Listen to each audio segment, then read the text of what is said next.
Welcome to Module 4, the bedroom. It can be a wonderful or a scary place. Let's face it, sex can be a little intimidating and some of us may misuse it. And for years and years and years, the bedroom has been an interesting place. Women in the past have even been burned at the stake for sex. So are you someone who rushes into the bedroom with the blinders on? Or are you someone who withholds sex? Either way, if it's not working for you, it can challenge your dating life. In this module, we are going to talk about some guidelines that I recommend to all of my clients around the bedroom and the concept of sex. My deep desire for you is that you create physical intimacy and not just have sex with someone, but truly cultivate love. However, don't take my word for it. I want you to practice some of the techniques that we'll be talking about and see what is created in your life. Today you're going to need a pen and a piece of paper because you may want to take notes. And remember to shut your email off, shut your texts off, shut your phone off, and dedicate this short video 100% to you because you are designing your dating future. Are you ready to start talking about the bedroom? All right, let's go. Okay, welcome to the bedroom, a taboo, fun, interesting, risky topic to talk about, but no one can deny that the bedroom or sex in dating is so important. We are humans. We love sex. We are here because our parents had a passion for each other and something happened, and today we are here because of sex. And people love sex, so why not talk about it? Let's not let it be something hidden, but let's talk about it with intentionality. And that is the key for this module, intentionality about your physical intimacy or your sexual activity. I want to start this module with a powerful question. How successful is your physical intimacy plan? Take a moment and think about that. What pops up in your mind right away? Are you someone who rushes into the bedroom? Are you someone who withholds sex? Are you someone who uses sex to get to other people? Are you someone who believes that sex will lead to love, which will lead to a relationship, will lead to marriage? How do you use sex, or how do you experience physical intimacy in your life? And how do you want to experience it? Do you want to have the same path that you're on right now? Or do you want something different? Do you want it to be beautiful, opening, loving, passionate, cultivating? Only you get to decide. So remember, these modules are short, so shut off your text, shut off your phone, maybe shut off your email systems, close the door, grab a pen, grab a piece of paper. You're going to need it today, and give your full attention to this short module because you matter and your physical intimacy plan matters in your dating life. So I want to level the playing field here and just give some cold, hard facts about sex and moving into the bedroom. One, men are more likely to exaggerate their number of sexual partners. No surprise there. Two, 70% of 18 to 24-year-olds have had at least one one-night stand. This number hurt my heart. Learning that our young adults in our community and our US population are rushing into the bedroom. And it doesn't surprise me with the apps like Bumble, like Tinder, that have been kind of stamped as hookup sites. It makes me so sad. People rush into the bedroom when they're too young, too quickly, and then they have to live with those scars for the rest of their life. Three, most hookups happen after meeting someone in the bar. Imagine a little liquid poison brings down our inhibition. Four, fulfilling sex is accomplished through connection and wholeness. Deep, meaningful, loving, passionate, growthful sex happens when you feel you know the person, when you lead with your heart, when you connect and you feel a sense of wholeness with them. Yes, there is a thing as wild, crazy, passionate sex, but fulfilling sex is something that blossoms, that grows deeper, that opens itself like a lotus flower. Five, people rarely talk about sex and its meaning before having sex. This happens all the time. People feel lust for another person and they rush into the bedroom with the blinders on. And then the next day they go, wait, what's going to happen next? Are we going to become a partnership? Or even sadder, people are like, oh, I just quick used that. Or I was lusting over you and I just used you. So understanding what sex means with the person that you're dating before you move into the bedroom is really important. And finally, lusting over someone makes you attracted to the personality traits in another that you believe you do not have. So where lust comes from, where passion is really born, you can go out today and find passion with someone. It's simply finding personality traits that you admire that you believe you do not have in yourself. So women are often attracted to very powerful, assertive men. And men tend to be passionate about or attracted to women who are sultry, to have that feminine essence, that sexual edge. It's easy to create passion. It's hard to create meaningful, fulfilling sex. So how do I know so much about this? Besides the fact that I am a relationship expert and worked with over 150 clients in the world of dating, relationships, and love, I do not have the best sexual story. I can admit I did not value myself in the past. I did not know my own value as a human being. I had limiting beliefs that said, I don't matter to the world, I don't matter to people, and I particularly don't matter to men. Didn't have a great relationship with my father, so the strong father figure in my life was often void. So I didn't realize that I am a person of value in men's eyes. So I often used sex as a tool to try to get close to men. And I didn't value myself and I didn't value sex. And it led to some heartache on my side. It led to one night stands. It led to feelings of upset, of confusion, of even using sex as a weapon against men.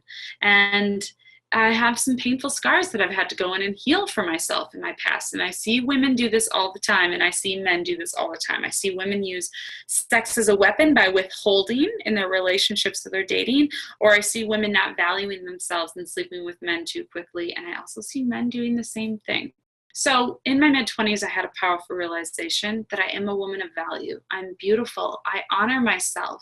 I want sex to be something beautiful and to be a creation of a deeper, fulfilling life that I have with a person. It's not used to create love. It's used to create beauty. And when I had this realization, I said, my body is my temple. And no one is going to step into this temple until they honor me, but first I need to honor myself. So today, sex is something very meaningful for me, and my husband and I waited a while before we decided to move into the bedroom together. And today we have to continue to cultivate that funness, that novelty, that excitement, that passion in our bedroom life. But sex is something of meaning, and I always tell to my clients, your body is a temple. Honor it, respect it, be intentional with it. Do not let other people walk into your beautiful golden temple with muddy shoes and tromp all over and then leave. The way you value yourself is the way the world will value you. So that leads to a really important question. What do you want for your sexual future? Grab your pen and paper and let's do a little review mirror look. What does your sexual past tell you? When did you have sex? How old were you? How did you value sex? How did you feel valued or seen by your sexual partners? Did you withhold sex in the past? And when I say past, this could be even last week. Have you given yourself away too easily to men or to women? Do you rush into the bedroom with the blinders on? Let's even take a step deeper. What was the sexual conversations in your childhood?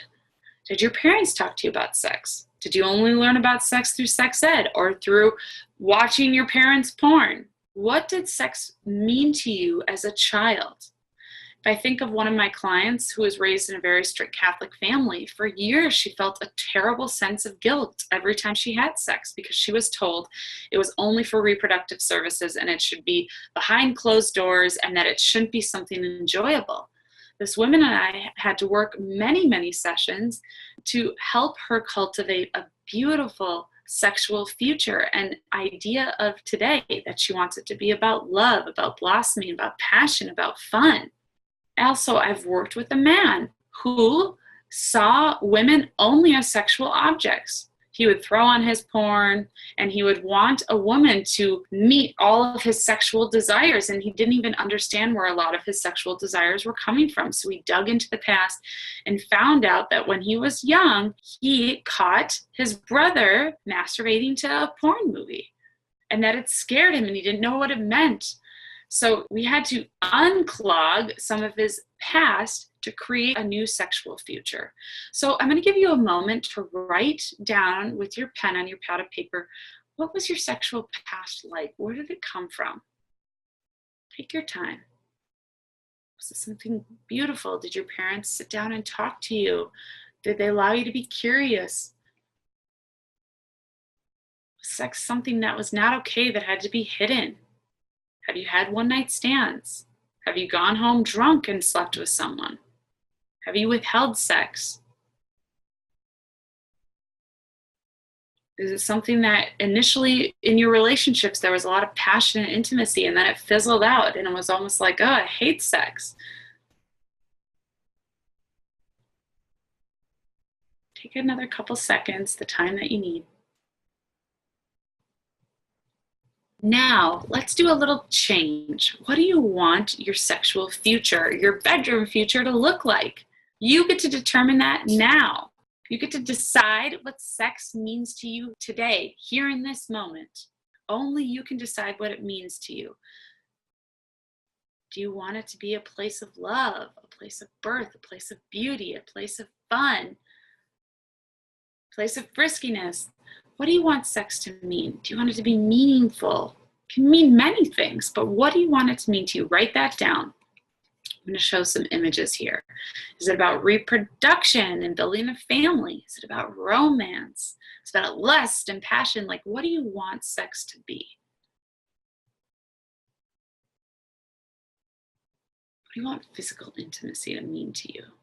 When you decide, you're setting the intention for your future. Next, let's do an accurate assessment of what you represent to the world today. This is so important. We don't always honestly do an assessment of how we represent ourselves to the world.